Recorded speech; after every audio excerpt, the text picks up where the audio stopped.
Dari awal ulama diskusi, mereka misalnya mayoritas melarang karena pertimbangan tertentu, minoritas membolehkan.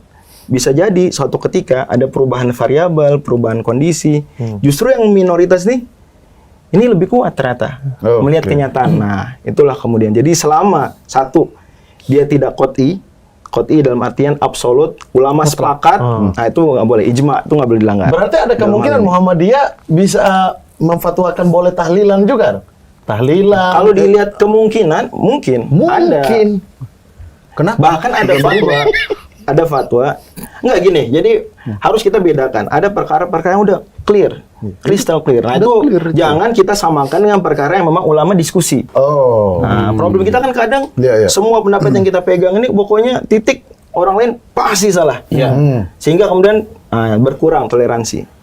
Nah, bahkan dalam isu tahlilan pun itu ada toleransi di situ.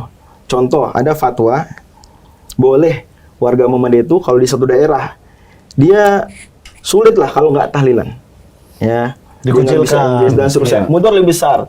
Sementara kehadiran dia meskipun secara pasif maslahat lebih besar, ada kebaikan.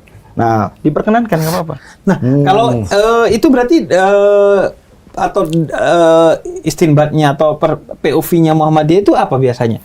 Gini, memperbolehkan gitu. Jadi dalam isu khilafiyah yang cabang furu'iyah itu kita punya konsep mirip-mirip lah Imam Syafi'i dulu.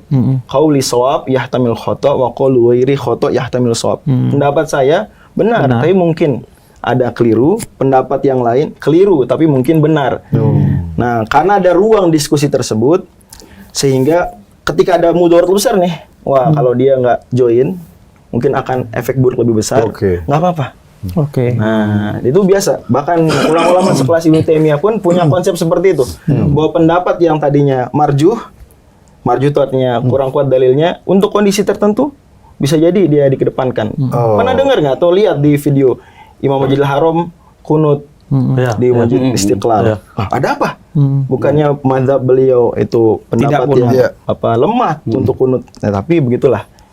Kondisi tertentu memungkinkan pendapat yang selama ini normalnya dipandang lemah, selama ini tidak benar-benar menentang kesepakatan ulama, bisa. Dalam occasion tertentu, dalam kasus-kasus tertentu. Makanya sejauh yang mungkin ya, yang aku pelajari di Muhammadiyah itu adalah Muhammadiyah itu tidak pernah memandang seperti ini hitam dan ini putih. Menjaga terus mungkin dalam ranah yang dalam tanda kutip abu-abu untuk terus menjaga marwah bahwa ini adalah organisasi yang berkemajuan, yang terus progres, yang terus mengkaji setiap hukum yang ada. Mungkin 5 tahun sekali akan dikaji, mungkin 2 tahun sekali akan dikaji lagi. Nah, tapi tadi kan ngomongin tahlilan. Saya dulu tuh pas di madrasah diajarin juga jangan tahlilan gitu kan. Meskipun sama teman yang NU dicengin gitu. Gimana cengennya? Mending tahlilan daripada Muhammadiyah main gaple gitu. Kenapa dia main gaple? Enggak, karena meleannya ada. Tahlilannya enggak ada. Nobar Netflix belum ada. Belum ada. VCD juga paling beli-beli waktu itu. Bola bareng kan bisa. Enggak ada juga, setiap seminggu sekali. Enggak semua orang meninggal kan di weekend. Kan bola ada weekend doang kan. Kecuali Liga Champions. Enggak ada tahlilan, tapi ada Anthem Champions. Anthem Champions. Champion.